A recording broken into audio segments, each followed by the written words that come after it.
Une victoire et un classement trompeur, le succès obtenu contre l'Angleterre, 33-31, qui a valu la deuxième place dans le tournoi des 6 Nations 2024, ne masque pas les nombreuses lacunes, en particulier défensives, de l'équipe de France. Sur le papier, le bilan est plutôt positif, deuxième place derrière l'ogre irlandais, la quatrième en 5 ans, deuxième attaque, Thomas Ramos meilleur réalisateur, 63 points. Mais ces chiffres cachent la réalité d'un tournoi laborieux, lancé sur une déroute face aux 15 du trèfle, 38-17, et pas vraiment rattrapé par la victoire heureuse en Écosse, 20-16, et le nul piteux devant l'Italie, 13-13. Les 2 victoires en fanfare, au pays de Galles, 45-24, et contre le 15 de la Rose donc, sauvent un peu le bilan français. On a vécu un tournoi d'enfer, au sens propre et au sens figuré. Sans répit, tout le temps brûlant, tout le temps sur la brèche. On était parfois sur la cime, parfois sur la tranche. Il fallait être solide. Et les joueurs l'ont été, a assuré le sélectionneur Fabien Galtier. Près de 6 mois après le quart de finale du Mondial 2023 perdu face à l'Afrique du Sud, 29-28, les Bleus n'ont pas encore complètement digéré la déception engendrée par cette sortie de route prématurée dans leur Coupe du Monde. Orgueil.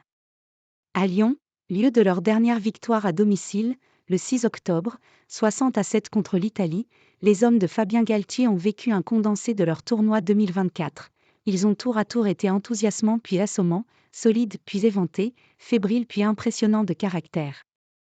On a eu des hauts, des bas mais on est tous restés ensemble, on est passé par pas mal d'états durant ce tournoi et ça va nous faire grandir en tant que joueurs mais aussi en tant qu'équipe. On a vécu des moments pas faciles, ça va nous servir, a d'ailleurs expliqué l'ailier Louis Bielbiarré. Il y a eu une remise en question de tout le monde. On ne s'est pas reconnu sur le premier match.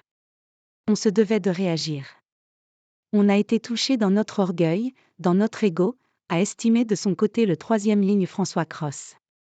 Malgré le trou d'air traditionnel, sanctionné par 3 essais anglais et un 21-0 sec infligé en 6 minutes, les Bleus ont gardé le meilleur pour la fin, s'imposant au forceps sur une pénalité salvatrice de Ramos. Cette « force de caractère » pour tenir et revenir, vantée par le capitaine Grégory Aldrit, a donc permis aux Bleus d'aller chercher la 2e place d'un tournoi mal engagé. Sans Dupont. La faute en partie à une défense poreuse, avec 14 essais encaissés, le pire total depuis le début du mandat Galtier Exco avec 2023. Un sacré changement par rapport aux premières années Galtier, où la défense était le point fort des Bleus. Contre l'Angleterre, le 15 de France s'en est encore sorti grâce à ses fulgurances individuelles. Le « French Flair » n'est pas complètement revenu mais les percées de Gaël Fickou, de Damien Penaud ou de Léo Barré ont permis aux Bleus de s'imposer. Si certains, Maxime Lucu, Mathieu Jalibert, Yoram Mefana, Paul Willems, Jonathan Danty, ont sans doute perdu du crédit dans un tournoi mièvre, d'autres ont gagné leur billet pour Marcoussis, à l'image du jeune numéro 9 Nolan Le Garec ou de l'arrière Léo Barré. Mieux, privés de joueurs tels qu'Antoine Dupont, Romain Ntamak ou Anthony Gelon, les cadres ont retrouvé leur rang, à l'instar du buteur Thomas Ramos, du 3e ligne François Cros ou du talonneur Julien Marchand.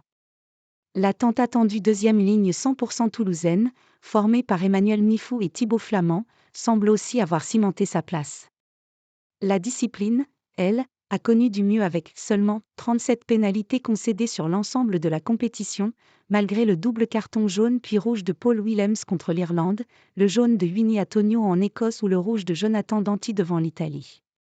A confirmé cet été lors de la tournée en Argentine.